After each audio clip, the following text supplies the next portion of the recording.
আকিমিস সালাতা লিদুলুকিশ শামসি ইলা গাসাকিল লাইলি ওয়া কুরআনাল ফাজর ইন্না কুরআনাল ফাজরি কানা মাশহুদা। সূরা বনী ইসরাঈলের ৭৮ নম্বর আয়াত আল্লাহ তাআলা বলেন, আকিমিস সালাহ, তুমি সালাত প্রতিষ্ঠিত করো, লিদুলুকিশ শামসি ইলা গাসাকিল লাইল, লিদুলুকিশ শামসি সূর্য যখন হেলে যায়, ইলা গাসাকিল লাইল রাতের অন্ধকার পর্যন্ত তুমি নামাজ প্রতিষ্ঠিত করো। জোরে বলেন না সুবহানাল্লাহ। বুঝে থাকলে বলুন, সূর্য হেলে যাওয়ার পর থেকে নিয়ে নামাজ হলো জোহর আসর, আর রাতের অন্ধকার পর্যন্ত হলো, একটু অন্ধকার পর্যন্ত হলো মাগরিব আর ইশা। বলেন কয় ওয়াক্ত নামাজ? আর এই শব্দের মধ্যে কয় ওয়াক্ত? 4 ওয়াক্ত। কয় ওয়াক্ত? 4 ওয়াক্তর কথা বলে দিয়েছেন। এরপরের শব্দে আল্লাহ তাআলা বলেন ওয়া কুরআনাল ফজর, আল্লাহ তাআলা বলেন ফজরের নামাজে তেলাওয়াত করো। সুবহানাল্লাহ। ফজরের কোরআন তেলাওয়াত, এই ফজরের কোরআন তেলাওয়াত বলতে মহান আল্লাহ তাআলা বুঝাইলেন ফজরের নামাজ। সুবহানাল্লাহ। এই আয়াতকে খুব ভালো করে বুঝুন। মহান আল্লাহ তাআলা এক শব্দের মধ্যে, এক কথার ভিতরে 4 ওয়াক্ত নামাজের কথা বলেছেন, আর এক ওয়াক্তের কথা আল্লাহ তাআলা স্পেশাল করে বলেছেন। সুবহানাল্লাহ। আল্লাহ তাআলা বলেন ইন্না কুরআনাল ফাজরি কানা মাশহুদা, নিশ্চয় যখন ফজরের নামাজ পড়া হয়, ওই ফজরের নামাজ পড়াকালীন একজন সাক্ষী, একদল সাক্ষী ফেরেশতারা উপস্থিত থাকে। সুবহানাল্লাহ।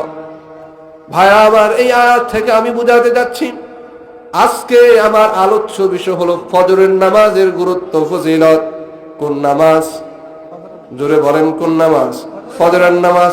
খুব ভালো করে বুঝেন। আল্লাহ তাআলা এক কথায়, প্রথম কথা হলো আমাদের উপরে 5 ওয়াক্ত নামাজ ফরজ। কয় ওয়াক্ত? 5 ওয়াক্ত। সূরা হুদের 114 নম্বর আয়াত আল্লাহ তাআলা বলেন আকিমিস সালাতা তারফাইন নাহারি ওয়া যুলাফাম মিনাল লাইল ইন্নাল হাসানাতি ইউযহিবুনাস সাইয়্যাত। আল্লাহ তাআলা বলেন আকিমিস সালাতা তারফাইন নাহার, তুমি সালাত প্রতিষ্ঠিত করো দিনের 2 প্রান্তে, ওয়া যুলাফাম মিনাল লাইল, এবং রাতের একটি অংশ তুমি নামাজ প্রতিষ্ঠিত করো। এই আয়াতের মধ্যে দিয়ে সাব্যস্ত হয় 5 ওয়াক্ত নামাজ। কয় ওয়াক্ত নামাজ? 5 ওয়াক্ত নামাজ। আর সূরা বনী ইসরাঈলের ৭৮ নম্বর আয়াতের মধ্যে দিয়েও 5 ওয়াক্ত নামাজের কথা বোঝা যায়। কিন্তু মহান আল্লাহ তাআলা 4 ওয়াক্ত নামাজের কথা এক কথায় বলেছেন, আর ফজরের নামাজের কথাটা স্পেশাল করে বলেছেন। সুবহানাল্লাহ। ফজরের নামাজটা কেমন স্পেশাল খুব ভালো করে বুঝেন। আপনার বাড়িতে একটা অনুষ্ঠানে আপনি 100 মানুষকে দাওয়াত দিলেন। কত মানুষ? 100 জনে আপনার দাওয়াতের মেহমান। দুপুর বেলা হয়ে গেল, মেহমান আসছে, আপনি আপনার বাড়ির রাস্তায় দাঁড়িয়ে দাঁড়িয়ে মেহমানের সাথে হাত মিলালেন আর বললেন যান খাওয়ার খান। বলি কি বলি না? জোরে বলেন, বলি কি বলি না? কিন্তু যদি কোনো বড় আলেমকে আমরা দাওয়াত দিয়ে থাকি, মনে করুন আপনি আল্লামা সাজ্জাদুর রহমান নাতিকে দাওয়াত দিলেন, অথবা আল্লামা সিদ্দিকুর রহমান নোমান দামাত বারাকাতুহুমকে দাওয়াত দিলেন, আপনি ওই হুজুরকে নিয়ে বলবেন হুজুর আমি আপনার জন্য অপেক্ষা করছি, হুজুর চলেন আপনি সামনের সিটে বসেন, সামনের সোফাটা আপনার জন্য বরাদ্দ করে রেখেছি। একজন মানুষ স্পেশাল থাকে কি থাকে না? তার মানে আপনার 100 জন দাওয়াতি মেহমান, কিন্তু একজন রয়েছে আপনার কাছে স্পেশাল, যাকে আপনি নিয়ে সামনের টেবিলে নিয়ে বসান। কারণ কি? ওই মানুষটা আপনার কাছে অনেক বেশি দাম, ঠিক কিনা?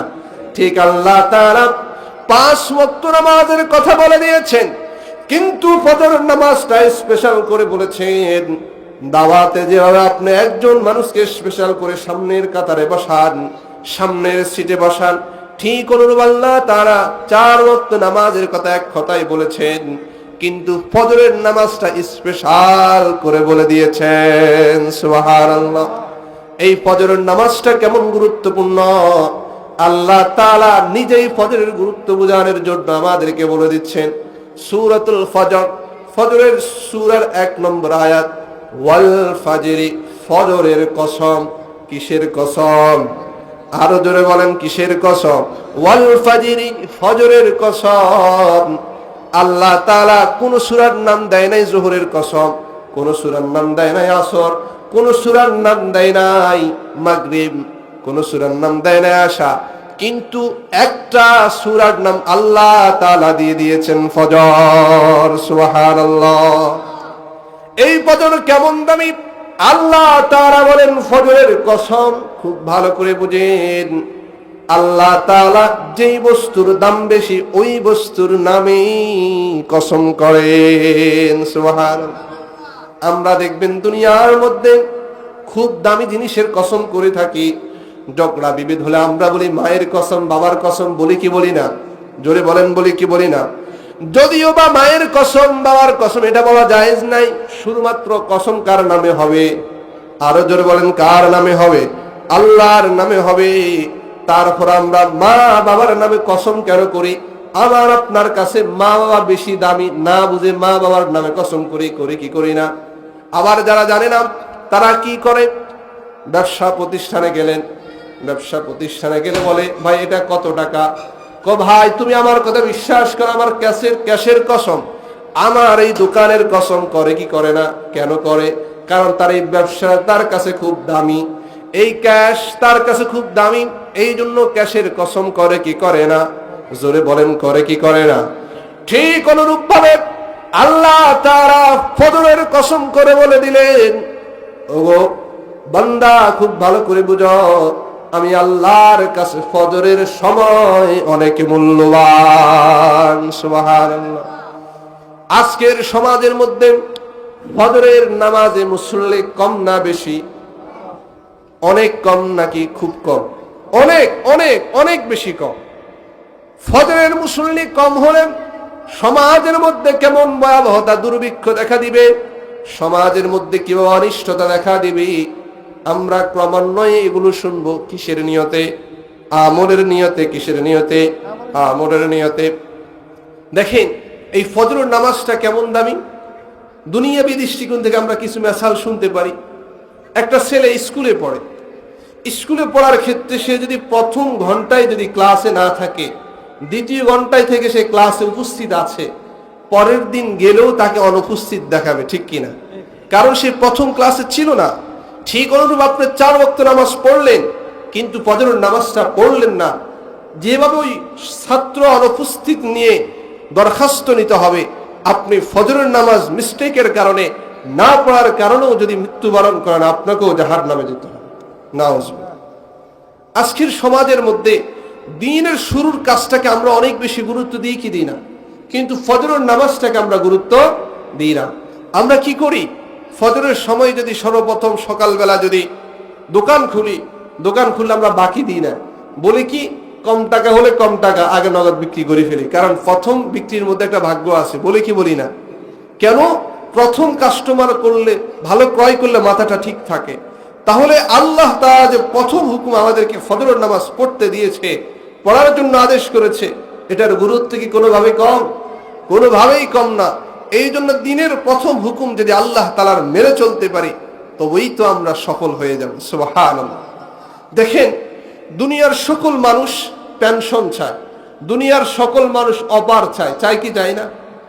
মুসলিম শরীফের 1377 নম্বর হাদিস, قال رسول الله صلى الله عليه وسلم من صلى العشاء في جماعة فكأنما قام نصف الليل ومن صلى الصبح في جماعة فكأنما صلى الليل كله। রাসূল করিম সাল্লাল্লাহু আলাইহি ওয়াসাল্লাম বলেন, যে ব্যক্তি ইশার নামাজ জামাতের সাথে পড়লো, ফাকান্নামা ক্বামা নিসফাল লাইল, সেই যেন অর্ধ রজনী নফল নামাজে কাটিয়ে দিল। সুবহানাল্লাহ। ওমান সাল্লাস সুবহা ফি জামাআহ, আর যেই ব্যক্তি ফজরের নামাজ জামাতের সাথে আদায় করলো, রাসূল বলেন ফাকান্নামা সাল্লাল লাইলা কুল্লাহু, সেই যেন পুরা রজনীটাই নফল নামাজে কাটিয়ে দিল। সুবহানাল্লাহ। খুব ভালো করে বুঝেন, একজন মানুষের দ্বারা কি সম্ভব পুরা রাত দাঁড়িয়ে দাঁড়িয়ে নামাজ পড়া? একজন মানুষের দ্বারা কি সম্ভব 365 দিন রাত ঘুমাবে না, শুধুমাত্র দাঁড়িয়ে দাঁড়িয়ে নফল নামাজ পড়বে? সম্ভব না। এই জন্য আল্লাহ রাসূল অফার ঘোষণা করে দিয়েছেন, যে ব্যক্তি ঈশা এবং ফজরের নামাজ জামাতের সাথে পড়বে, ওই ব্যক্তিকে আল্লাহ তাআলা পুরা রাতের নফল নামাজের সওয়াব দিয়ে দিবে। জোরে বলেন না সুবহানাল্লাহ? আরো জোরে বলেন সুবহানাল্লাহ।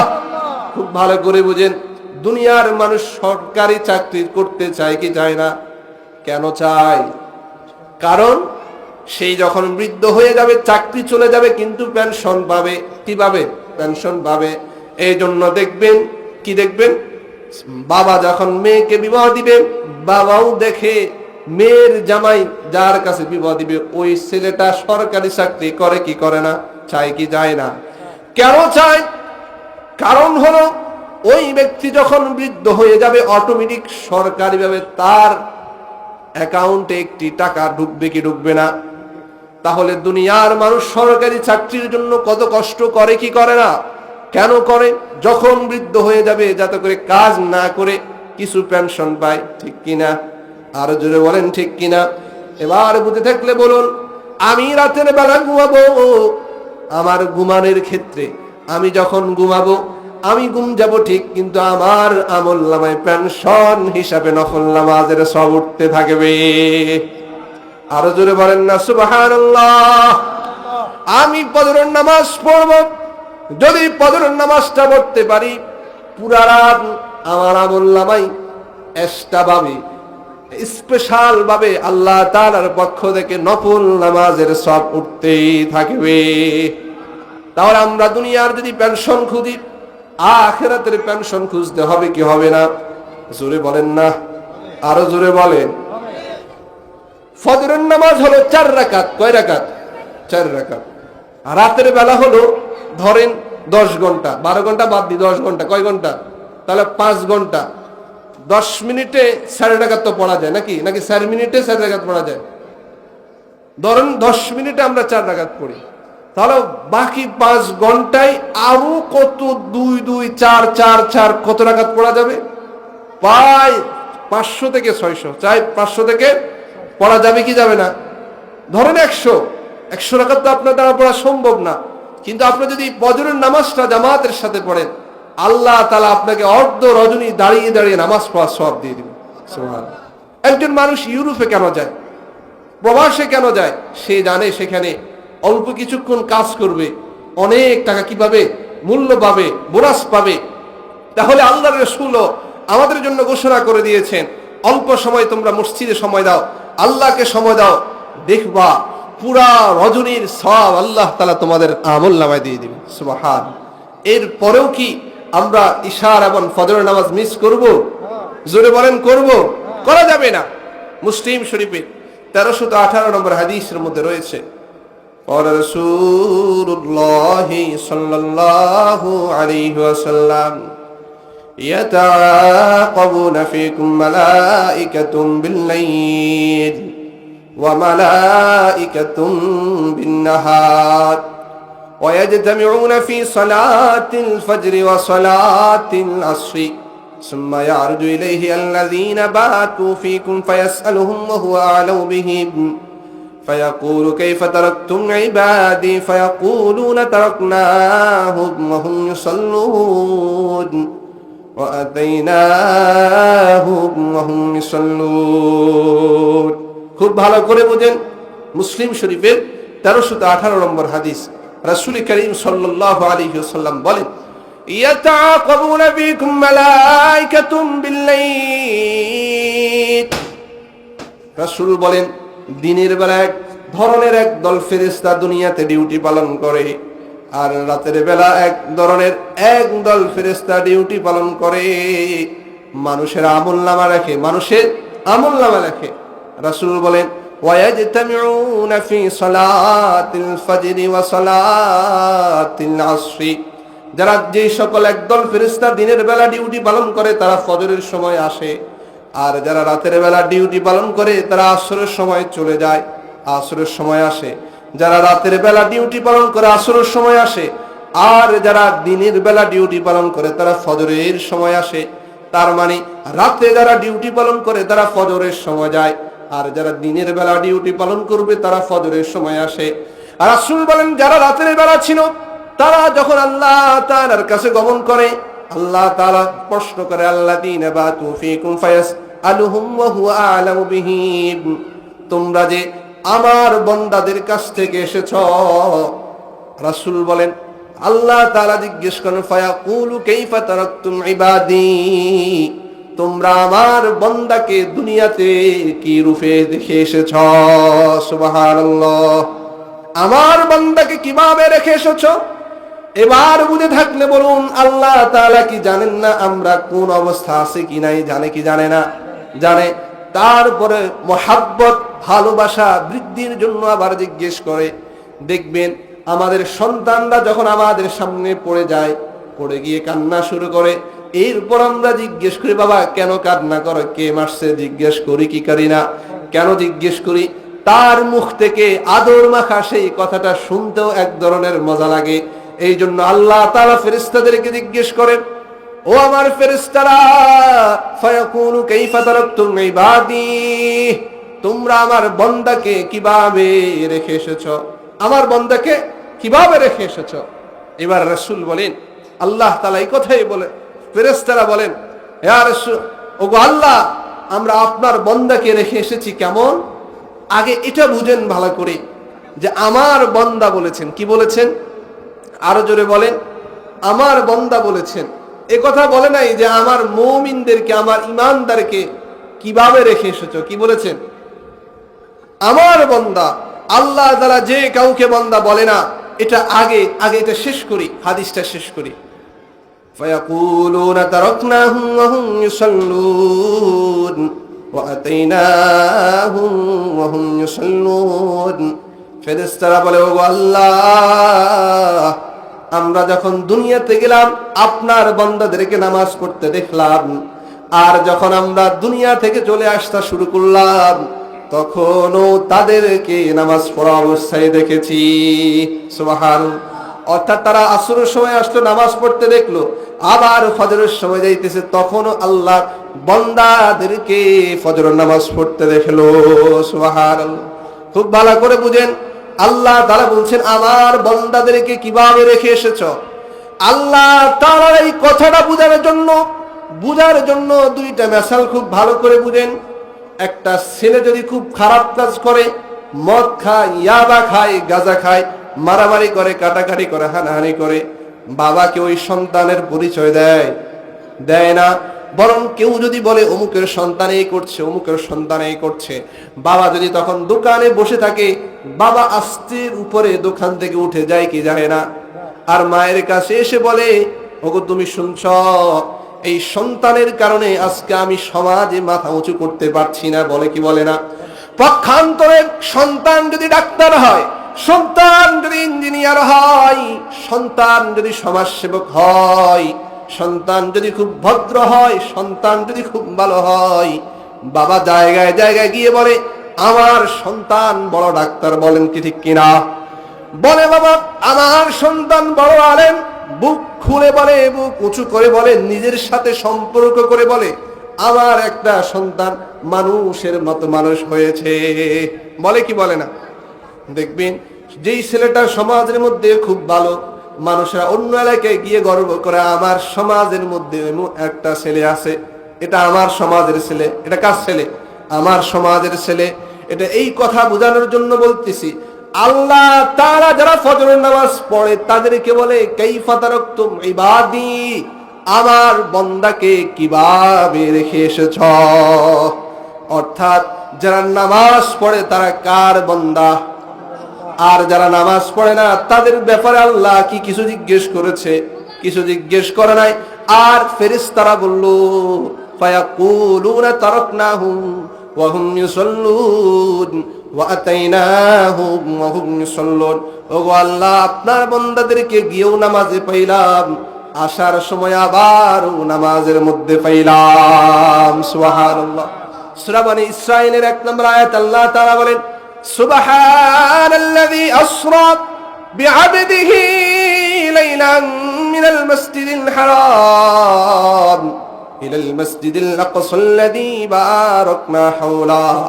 এই আয়াতের মধ্যে আল্লাহ তাআলা বলেন সুবহানাল্লাযী আসরা বিআবদিহি, তিনি তার বান্দাকে ইসরায় ঘুরাইলেন, অর্থাৎ নবীকে এই জায়গায় তার বান্দা বলেছেন।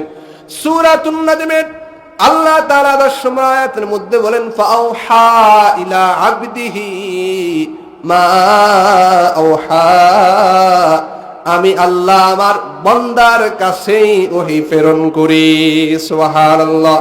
তার মানে বান্দা শব্দটি অত্যন্ত গুরুত্বপূর্ণ। আল্লাহ তাআলা গর্ব করে বলে, আল্লাহ তাআলা অহংকার করে বলে। সুবহানাল্লাহ। আমার কথা কি আপনারা বুঝতে পারছেন? একটা প্রতিষ্ঠানের যদি একটা ছেলে ডাক্তার হয়, একটা মাদ্রাসার স্টুডেন্ট যদি বড় আলেম হয়, বড় মুফতি হয়, তখন শিক্ষক বলে এটা আমার ছাত্র, এটা আমার শিক্ষার্থী, এটা আমার কাছে পড়েছে। কেন বলে? গর্ব করে বলে, কারণ ছেলেটা খুব ভালো। ঠিক কিনা? অনেক সময় দেখবেন শ্বশুররা দেখবেন যেই জামাই খুব ভালো, গর্ব করে বলে আমার একটা জামাই ডাক্তার, আমার একটা জামাই মুফতি, আমার একটা জামাই বহুত বড় কিছু। কারণ কি? তাকে নিয়ে গর্ব করার মতো কিছু আছে। এই জন্য আল্লাহ তাআলা নবীকে বান্দা বলেছেন। আর যারা ফজরের নামাজ ঠিক মতো করে পড়ে, আল্লাহ তাআলা অনুনয় করে, বিনয় করে, অহংকার করে, গর্ব করে তাদেরকেই বান্দা বলে সাব্যস্ত করেন। সুবহানাল্লাহ। এবার বলেন, যারা ফজরের সময় ঘুমিয়ে থাকেন তারা কি আল্লাহর বান্দা হতে পেরেছে? আরো যদি বলেন, বান্দা হতে পেরেছে? যারা ঘুমের মধ্যে একেবারে ঘোর ঘুমের মধ্যে থাকে তারা আল্লাহর বান্দা হতে পারে না। এই জন্য মহান আল্লাহ তাআলার বান্দা হওয়ার প্রয়োজন আছে কি নাই? আরো জোরে বলেন, আছে কি নাই? আছে। এই যদি বান্দা হতে পারেন, ফজরের নামাজটা পড়তে পারেন, বুখারী শরীফের 576 নম্বর হাদিস, قال رسول الله صلى الله عليه وسلم من صلى البردين دخل الجنة। রাসূল বলেন, দুই শীতের মধ্যে যারা অর্থাৎ ফজর আর আসর নামাজ পড়বে, ওই ধরনের মানুষকে আল্লাহ তাআলা জান্নাতে প্রবেশ করাবেন। সুবহানাল্লাহ। যারা ফজর আর আসর নামাজ পড়বেন কোথায় প্রবেশ করবে? জান্নাতে প্রবেশ করবে। মুসলিম শরীফের 1322 নম্বর হাদিসে আসছে, قال رسول الله صلى الله عليه وسلم لا يلجن أحد صلى قبل طلوع الشمس وقبل غروبها يعني العصر والفجر। রাসূল করিম সাল্লাল্লাহু আলাইহি ওয়াসাল্লাম বলেন, এমন কোন ব্যক্তি জাহান্নামে যাবে না যে ব্যক্তি ফজর আর আসরের নামাজটা ঠিকমতো আদায় করে। সুবহানাল্লাহ। যারা ফজর আর আসর নামাজ ঠিকমতো পড়ে এমন কোন ব্যক্তি জাহান্নামে প্রবেশ করবে না। সুবহানাল্লাহ। তাহলে জাহান্নামে যেতে চাই কারা কারা? জাহান্নামে কেউ যেতে চায়? জাহান্নামে যেতে চাই? কোথায় যেতে চাই?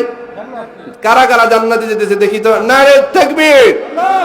আল্লাহ তাআলা আমাদেরকে ফজরের নামাজ পড়ে জান্নাতের বাসিন্দা হওয়ার সেই তৌফিক দান করুন। আমিন। দেখেন, এই ফজরের নামাজ পড়ার ফজিলত আরেকটি শুনুন।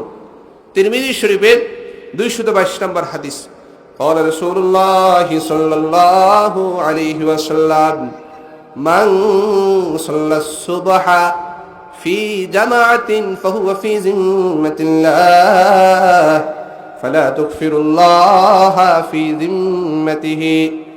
রাসূল করিম সাল্লাল্লাহু আলাইহি ওয়াসাল্লাম বলেন, যেই ব্যক্তি ফজরের নামাজটা জামাতের সাথে পড়ে, অন্য বর্ণনা এসেছে যেই ব্যক্তি ফজরের নামাজটা পড়ে, ওই ব্যক্তি আল্লাহ তাআলার দায়িত্বে চলে যায়। সুবহানাল্লাহ। আল্লাহর দায়িত্ব যদি চলে যায়, আল্লাহর নিরাপত্তায় যদি চলে যায়, তার কোনো টেনশন আছে? আরো জোরে বলেন, কোনো টেনশন আছে? আমাদের দুনিয়ার মধ্যে দেখেন না, যখন যেই দল পাওয়ারে আসে, ক্ষমতায় আসে, ওই দলের নেতার কি পাওয়ার, ঠিক কিনা? ঠিক অনুরূপ ভাবে মালিকের মালিক, সরকারের সরকার, সব কিছুর মালিক কে? আরো জোরে বলেন কে? আল্লাহ। যদি কোনো ব্যক্তি ফজরের নামাজ পড়ে, ওই ব্যক্তির দায়িত্ব স্বয়ং আল্লাহ তাআলা নিয়ে নেয়। ওই ব্যক্তির নিরাপত্তার দায়িত্ব সরাসরি কে নিয়ে নেন? আরো জোরে বলেন কে নিয়ে নেন? আল্লাহ রাসূল বলেন, ফালা তুগফিরুল্লাহ ফি যিম্মাতিহি। যেই ব্যক্তি ফজরের নামাজ পড়ে, তোমরা ওই ব্যক্তিকে লাঞ্ছনা করিও না, ওই ব্যক্তিকে অপমানিত করো না। বলেন সুবহানাল্লাহ। খুব ভালো করে বুঝেন, দুনিয়ার মানুষ নিরাপত্তার জন্য কি না করেন। একটা দোকান দেয়, দোকান দেওয়ার পরে শাটার দেয়, শাটার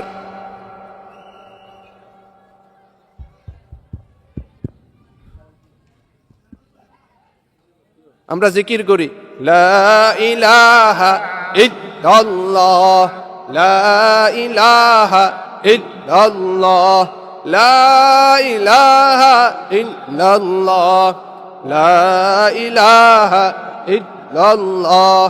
জোরে, লা ইলাহা ইল্লাল্লাহ, লা ইলাহা ইল্লাল্লাহ, লা ইলাহা ইল্লাল্লাহ, মুহাম্মাদুর রাসূলুল্লাহ। মুসলমান ভাইরা আমার, আমরা যদি একটা বাড়ি করি, ঘরটাকে নিরাপত্তা দেওয়ার জন্য ভালো দরজা লাগাই কি লাগাই না? আরো জোরে বলেন, লাগাই কি লাগাই না? জোরে বলতে হবে, লাগাই কি লাগাই না? আমরা যদি বড় একটা প্রতিষ্ঠান করি, সিসি ক্যামেরা লাগাই কি লাগাই না?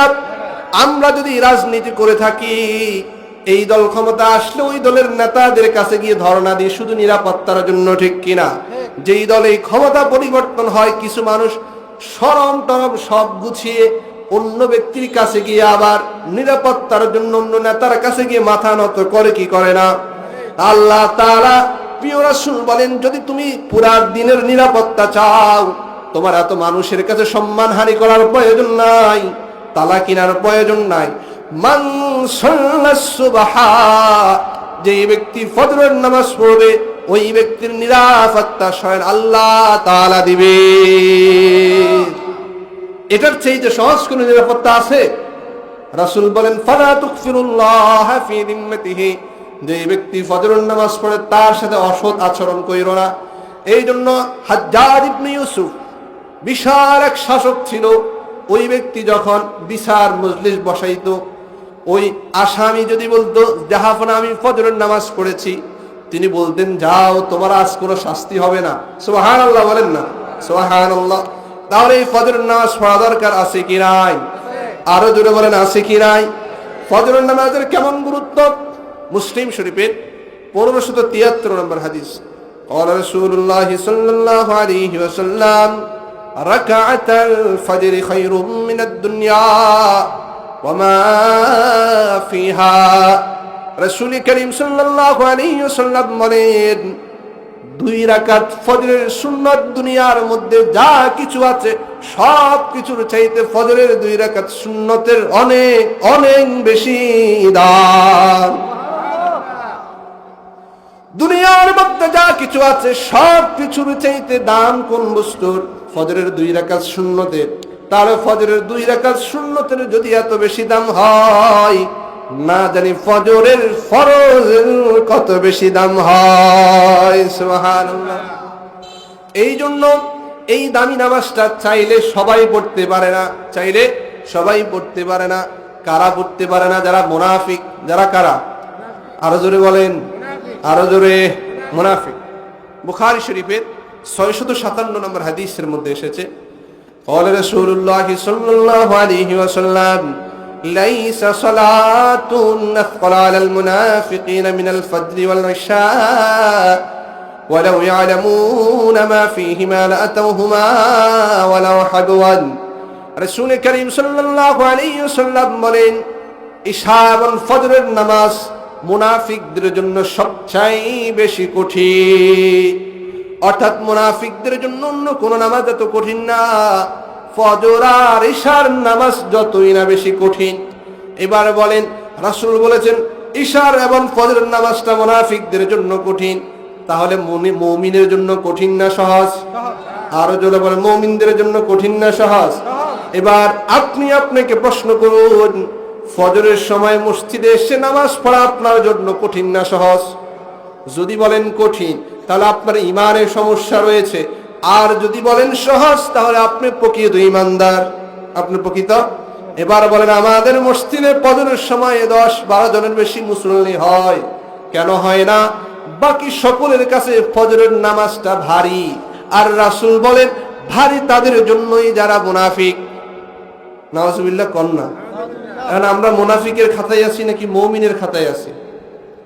এই জন্য সূরা নিসার 142 নম্বর আয়াত আল্লাহ তাআলা বলেন, ইন্নাল মুনাফিকিনা ইউখাদিউনা আল্লাহ ওয়া খাদিউহুম ওয়া ইযা কামু ইলাস সালাতি কামু কুসালা।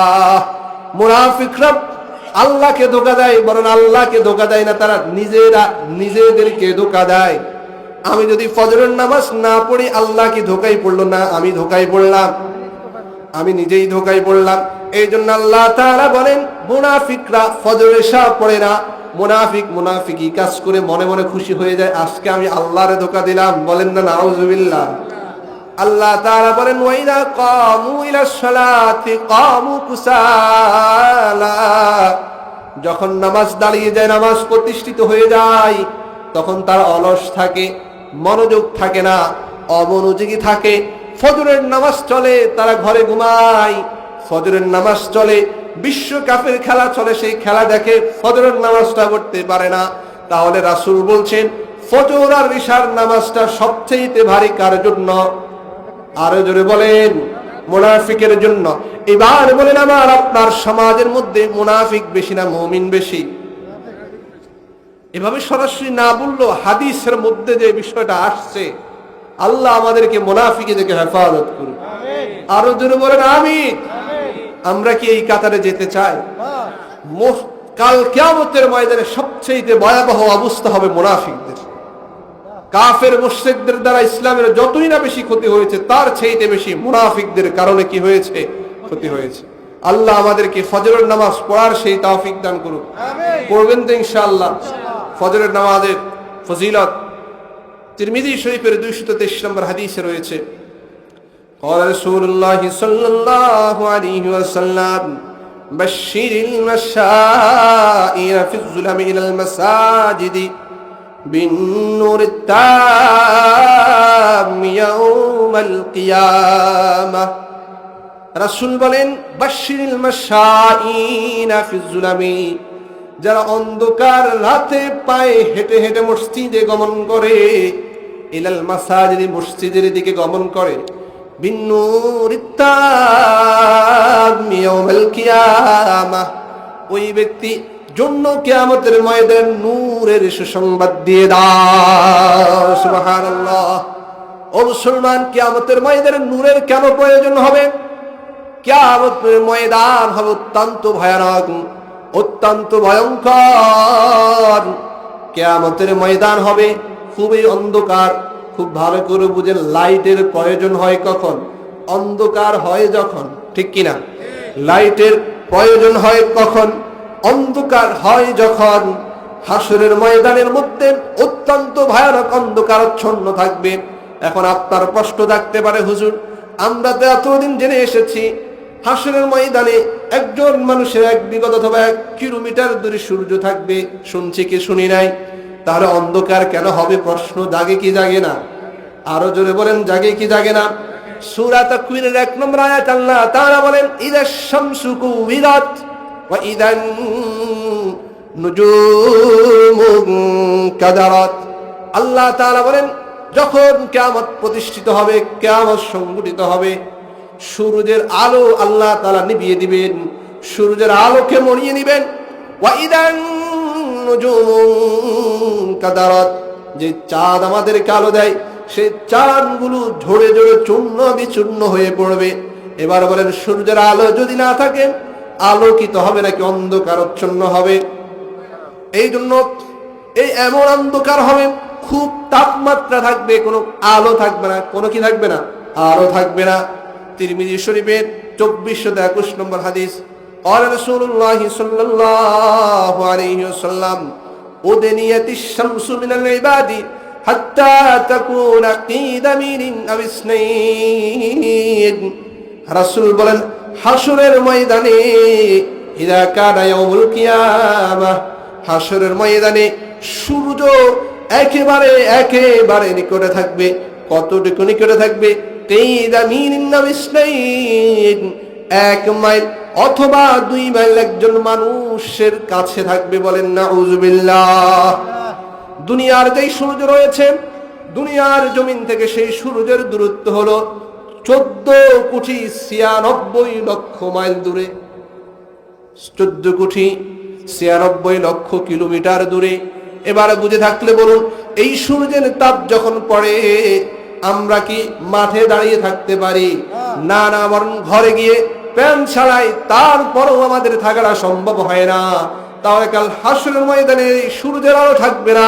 যেই সূর্য 1 কিলো অথবা 1 বিঘত অথবা 1 হাত উপরে থাকবে, ওই ভয়াবহ অবস্থা, যেই সূর্যের আলো থাকবে না, একেবারে অন্ধকারচ্ছন্ন হবে, সেই ময়দানে দাঁড়ানোটা কি সম্ভব হবে নাকি অসম্ভব হবে?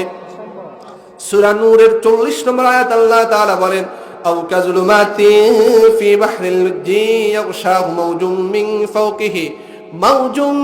ফাওকিহি সাহাব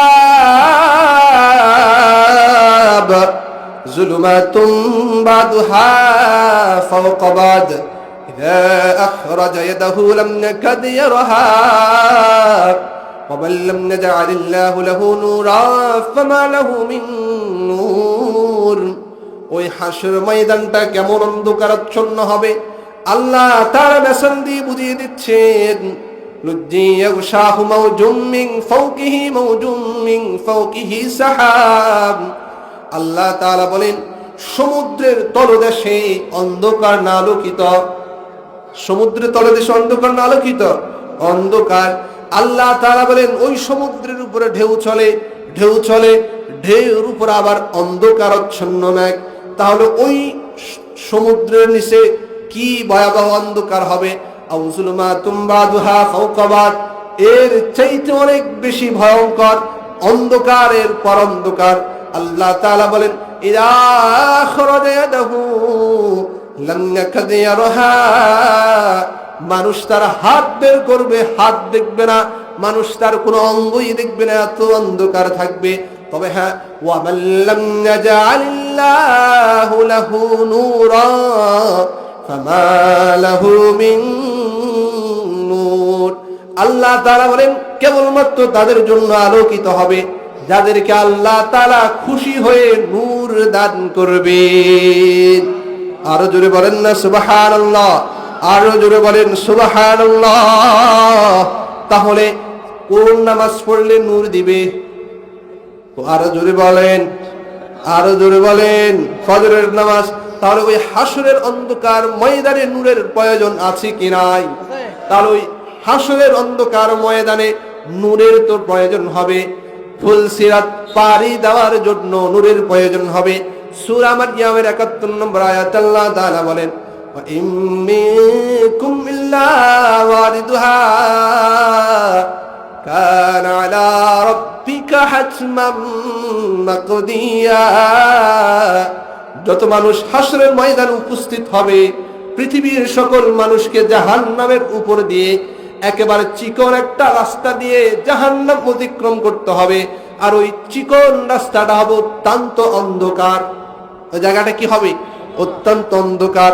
কিন্তু আল্লাহ তাআলা যাকে ইচ্ছা, যেই ঠিক মতো ফজরের নামাজটা পড়েছে, 5 ওয়াক্ত নামাজ পড়েছে, আল্লাহ রাসূলের আদর্শ অনুযায়ী জীবন পরিচালনা করেছে, ওই ব্যক্তিকে আল্লাহ তাআলা স্পেশাল করে নূর দিয়ে দিবেন। সুবহানাল্লাহ। এবার বলেন, কাল সকালে যদি মারা যান, আগামী পরশু যদি মারা যান, আর ওই দিন যদি ফজরের নামাজটা না পড়েন, আপনাকে যদি সর্বপ্রথম ফেরেশতা জিজ্ঞেস করে আজকে ফজরের নামাজ পড়ছো, আপনি যদি বলেন না, আর কোনো হিসাব হবে? আউয়ালু মা ইউহাসাবু বিহিল আবদু ইয়াউমাল কিয়ামাতিস সালাহ। কিয়ামতের ময়দানে সর্বপ্রথম নামাজের হিসাব হবে। কিসের হিসাব হবে?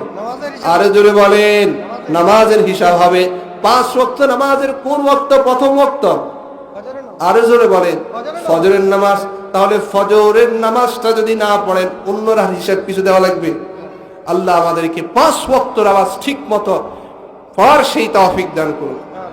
আপনাদের কথাগুলো কি বুঝতে কষ্ট হয়েছে নাকি সহজ হয়েছে? একটা হাদিসকে মেসাল দিয়ে বোঝানোর চেষ্টা করা হয়েছে। আল্লাহ তাআলা আমাদেরকে ফজরের নামাজ পড়নেওয়ালা বানিয়ে দিন। আরো জোরে বলেন আমিন। আমরা তো আজকে মাহফিল হয়েছে, আজকে আর মসজিদে যাওয়া লাগবে না, ঠিক কিনা? কি বলেন? অন্য দিন 15 জন হয়, মাহফিল হওয়াতে 2 জনও হয় না। মাহফিল হওয়াতে কি হয় না? কারণ সবাই মনে করে আজকে মাহফিলে ছিলাম, কি ফজর নামাজ পড়া লাগবো নাকি? হাজারো মাহফিল, কোটি কোটি মাহফিল, এক ওয়াক্ত ফজরের নামাজের সমতুল্য হবে? আমাদের সমতুল্য হবে না। আল্লাহ আমাদেরকে ফজরের পাবন্দি হওয়ার সেই তৌফিক দান করুন। সর্বশেষ একটা বিষয় আপনাদেরকে বলে রাখি, আপনি ফজরের নামাজ পড়নেওয়ালা হবেন কি করে? আপনি গুনাহ ছাড়বেন কি করে? তাকওয়ার প্রয়োজন হবে। কিসের প্রয়োজন? তাকওয়ার প্রয়োজন হবে। আল্লাহ ভীতি অর্জন করবেন কি করে? কোন নবী তার উম্মতদেরকে কিভাবে তাকওয়ার আদেশ